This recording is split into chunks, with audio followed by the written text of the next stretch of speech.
Board and our employees at Batavia Downs Gaming are on a mission. A mission to make you love coming here.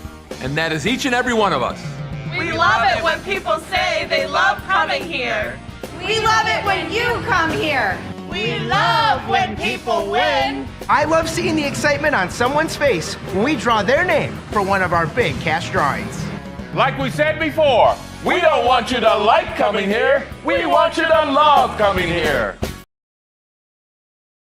Folks, welcome back to Trainwreck tonight. 362, brought to you by Batavia Downs, the region's premier entertainment destination. But it is an entertainment destiny when this man comes onto your screen, making his third appearance. I mean, get our lawyers on the phone, seriously, on Trainwreck tonight.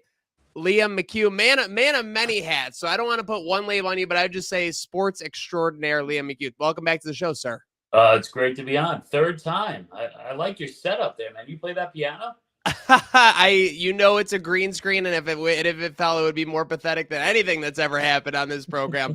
But speaking of pathetic, we got to get into this weekend's action. Liam, thank you very much for joining me, obviously, on Trainwreck tonight.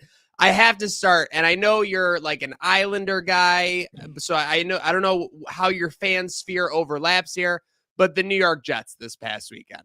I think it was the final nail in their coffin for this season. I know that we still have half of it to ride out, so it's, the best misery might be yet to come. But anything you're hearing from maybe your co-Islander fans that might be Jets fans as well, or anything you're seeing yourself?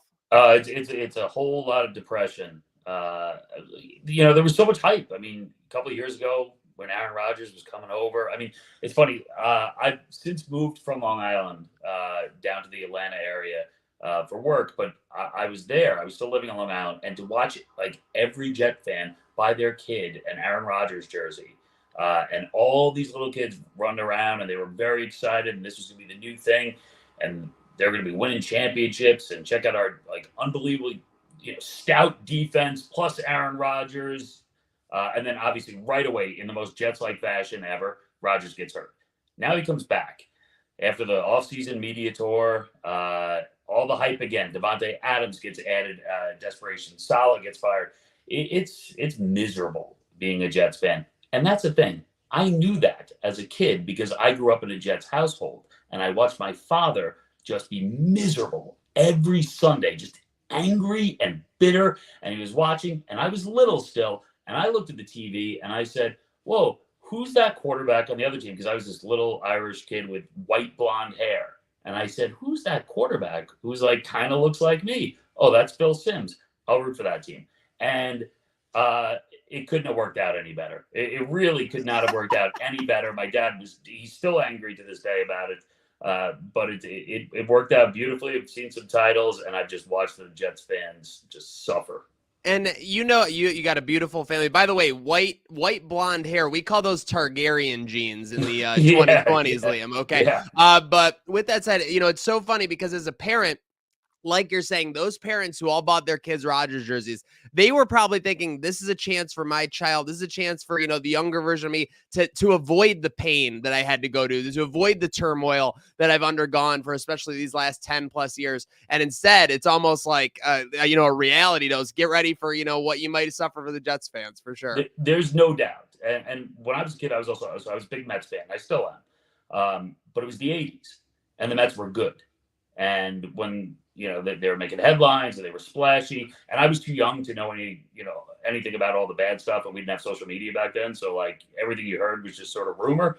So you didn't worry about any of that. You just worried about how good they were. And I think there were Jets fans who were thinking, well, this is their moment. This is their 80s. This is it. And I remember as a kid back then, again, with my father saying, because the Yankees weren't that good at that point. They were kind of a mess. And the only reason they were ever on a back page was because Steinbrenner was firing someone or doing something crazy. And I would say to my dad, I was like, I feel really bad for my Yankee fan friends. And he looked at me, nice man, but he looked at me and goes, don't ever feel bad for them. Ever feel bad. And now I know why. And I'm sure Jets fans, if they ever felt bad for Giants fans, their parents would say the exact same thing, because like you are in for a lot of suffering. And just get used to it. And if you have any sort of success and enjoyment out of it, just bask in it. Hey, listen, you know where we're from. You've been in the 716. Success is when it's fleeting. That's on a good day. So we'll definitely take it. I guess the only one more upset than Aaron Rodgers this past weekend might be Dwayne Wade with the statue. But besides that, before we move on to the sports equinox tonight, anything else stick out to you this past weekend for the world of sports? No, I mean, I think college football is crazy and unpredictable. And I would say this, the thing I'm still hanging my hat on as a UB grad is that Notre Dame is a top 10 team. UB beat Northern Illinois. Northern Illinois beat Notre Dame. So therefore, UB as good as any top 10 team. Also, Notre Dame beat Texas A&M, and A&M currently leads the SEC. So, I mean, again, you know, really good. And we know the transitive property applies in sports. That's a fact. Applies. It's a really good transitive property for UB. I know you haven't been able to be close to the program last year because you've been too busy having a trajectory of a superstar as far as the broadcast world goes. But yeah, Pete Lembo in the saddle here at UB. Really like the guy. Really has a good, and it seems to be a lot of positivity around the program. Again, not that something we were missing the last couple of years. So that's a good thing because listen, I mean, the program's had success and it's been fun. And one of the cool things about what has happened with football and what happened with basketball, you know, obviously Bob Hurley and Nate Oates. I mean, it was so cool to reconnect with friends from college and friends from Buffalo. I mean, because like sports, it really does. It brings people together because all of a sudden it's like a random Tuesday night. And if you were on CBS Sports Network or on, you know, like a MAC game, all of a sudden people were watching because you were ranked, you were interesting, and people were connecting. So I'm glad to hear that. I hope that's the case. It's funny because you and I both have that UB and Cuse connection. And so we do have like, we're familiar with those top 25 wins being in big spots. But then every so often, unfortunately, it tends to be every decade plus or so, UB does something that reminds you that they are relevant, that they can make an impact in that NCAA world. So it's awesome to see. Speaking of awesome to see, so we got the sports equinox today, Liam. We got the World Series currently going on. We got the Dodgers up 2-0. NHL, NFL, NBA. I don't think it gets any better to be a sports fan, and I got a take that I want to unleash on you. I didn't write it in the rundown, so I don't mean to scare you here. Go right ahead. I think that we need as a society to come together and realize that a sports equinox needs to be treated similar to the Purge movies. Now, I say this in the sense that there should be no rules on a sports equinox. Now, you know more than anybody. Right, you know, broadcast rights, highlight rights, all those things. What I think is that when there's a sports equinox for those days specifically, all rules are out the window. I want to see Charles Barkley talking about the World Series action, how cold the Dodgers are in New York Yankee Stadium right now. I want to see all these broadcasters doing things they normally wouldn't do. And I think, to be honest, we might all benefit if it's done the right way, Liam. Listen, I think if you make it this special day, like I look at my show. I mean, I would love to see Biz break down the World Series. Oh my God! Yeah, and or talk about them slamming the pads in Pittsburgh right now on Monday Night Football. Are you kidding me? 100%. Like that. That's what. And the funny thing is, like, I love that you said you're like, it wasn't on the rundown. Like, there's no point in having rundowns with any of the shows I do anymore, especially with the people I have. Like, it basically is like, it says hello in the teleprompter and it says like talk hockey until they tell you to stop. And which, you know, we talk hockey occasionally on the show. I mean, it goes everywhere else. So that sounds great. I also like the idea. Why not just listen, open it up. It's a free night streaming for everywhere. You can tune into whatever you want, see it. It's the sports equinox. And I have to say, I don't know if I'm using it properly because I was spending it before talking to you streaming the Sabres. And I don't know that's like the point of the sports equinox right now, but and my kid's up there and he's sick and he's home. He's like not going to school tomorrow. He's like, God, get the NFL on. He's like, come on, let's do this. But I love it, man. Nights like this are awesome. This time of year is awesome. I mean, because you get excited early on the NHL, the NBA seasons. You're desperate or you're really thrilled if you're an NFL fan. And you are hate watching the World Series if you're someone like me who's a Mets fan who had to be eliminated by the Dodgers, but can't possibly bear to see his Yankee fan friends enjoy themselves. They should suffer. They should. I honestly hope they get swept. You don't get a trophy for it, but I'll say right now that I think you can easily argue that the Mets had the most magical run of any baseball team this year. It's not even close.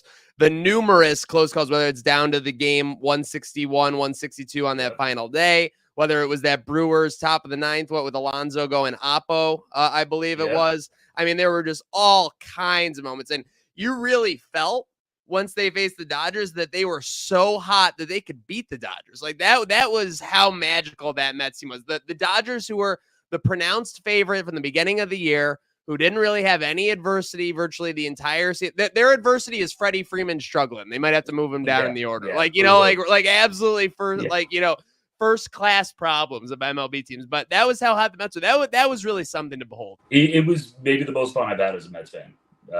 It was the unexpected is always the best. But the amount of times, you're right. I mean, I'm here, I'm in Atlanta, and they're playing that doubleheader against the Braves. And I'm listening as I'm driving my kid home from school. We're listening on the radio, and they blow the lead, and we're furious. And we get inside, we turn on the TV, and I didn't even know I had these things. But my kid goes, we have Lindor chocolates. I'm gonna go eat a Lindor chocolate right now. He eats it, boom, home run. I mean, it was the most incredible thing. And of course, that just led to my kids thinking they could eat Lindor chocolate. Anytime the family's in a bind, it's chocolate time. We need a little luck here. There might be traffic on the way somewhere to eat something. But and the Pete Alonso thing, just the idea that you could be down to the last at bat, in his Mets career, and then to see him do that, it was as fun as I've had as a Mets fan. But you're right. What it did lead to is anytime the Dodgers got a lead, I believe the Mets could come back. Yeah. Which is strange as a Mets fan to not immediately think that the worst is going to happen. Yeah, but it was as fun as I've had, honestly, since I was a little boy watching like the Mets in the 80s. Well, that's awesome. Well, hey, fun is what it's all about. You know that. I think that's the core of all sports to me, especially. And that's the core of what you have going on over the TNT crew. We could talk endlessly, but I think, the New York Times, a lot of publications have done it better than me. So let's talk about what's next. You guys are obviously just kind of getting into this new year. I would say, without, you were the first real broadcast team to kind of go casual. Is that fair to say? Like to just not be so hoity-toity about everything, to kind of show a little bit behind the scenes, goof off a little bit. Again, not to say that, broadcast crews didn't joke around more, but you took it to another level where it felt like it was more in a living room than a broadcast studio. So my first question for you, just on a couple on these, is do you work harder at maintaining that vibe, or do you work harder at like creating what's next? Because clearly you saw that as what's next a couple of years ago. Do you focus more on the frontier future, or do you focus more on maintaining, that pop that you guys have for sure right now? It's funny. It's a mixture where things are going well and you don't want to overthink it, right? You just kind of want to keep doing what you're doing. But I remember after just the first year, and it was clear that like we had something. We had a great chemistry. And listen, I think that's the biggest thing. You can't do what we do. And you can't really, go off the rails, keep it off the rails if it looks better over there, and continue these strange conversations if you don't have a chemistry, if you don't have everyone buying in. But I remember after that first year, in the summer, Rick Tocchet, who was still on the program at that point, he called me. He was concerned. It's such a coach thing to be concerned. Like concerned. Always improving, always something to chisel away at or improve. Totally, coach. Literally like coach speak, where he's like, people wrote good stuff about all of us. Like, everyone's reading those things now. He's like, what are we going to do now? Because it's going to be a joke if we don't come back.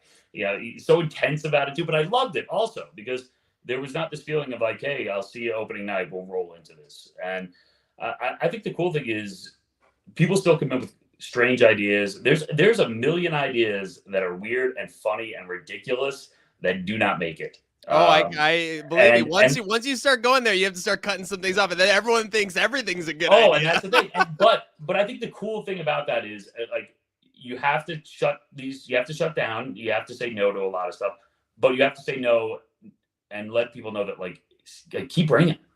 No, we need it. There's no bad ideas. Exactly. Just because we said no, we need a pool. And sometimes, and I'm sure you've had that happen where you thought maybe something wouldn't be a hit, something wouldn't catch on. Now it's probably a recurring thing you do all of a sudden just because you realize it worked. You realize it connected, obviously. And that's what you guys have made a specialty out of, connecting. A big part, for me, as you know what, my 18 to 34 here, is biz, obviously. I think it was 3 years ago, actually. I'm just like remembering clearly.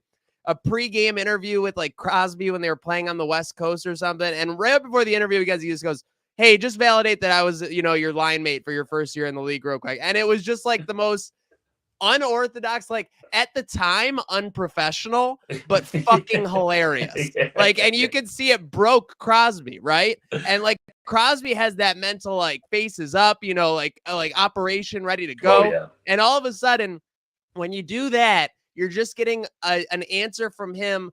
It's undeniable. That's at least 1% more pure than that, like, completely processed, ready to go for the media answer that he typically goes. And that's that magic effect, right? And listen, Biz is awesome about that. And I think the cool thing about him is, he doesn't show up every day thinking like, hey, how can I make a viral moment? Like, and so much of what he has, even that question, which is great, like it's self-deprecating. I mean, he's like, yes. he's like, no one believes I played in this league, and certainly that I played with you. And that's kind of the charm that he has.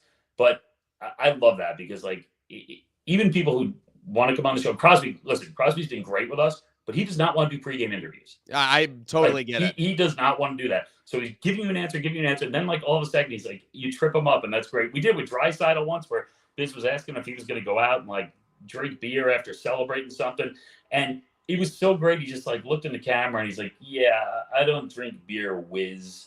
Like, and for like a month straight, Biz was whiz by like every person that worked at TNT. Like no matter what you did, he was whiz. And I like, and that's the beauty of it. Like, like he made fun of you, but it made for like the better TV moment. And I think that's the cool thing about the group too. Like if you're the butt of the joke, but it's a good segment, who cares? Like if you're the one getting embarrassed, but it's a good segment, that's a 2-goal period for the team. That's all that mattered for sure. So let's put a button on this real quick. I was trying to pry from you. I know you got probably a whiteboard, a crazy idea. You probably got a beautiful mind type setup there in the studio.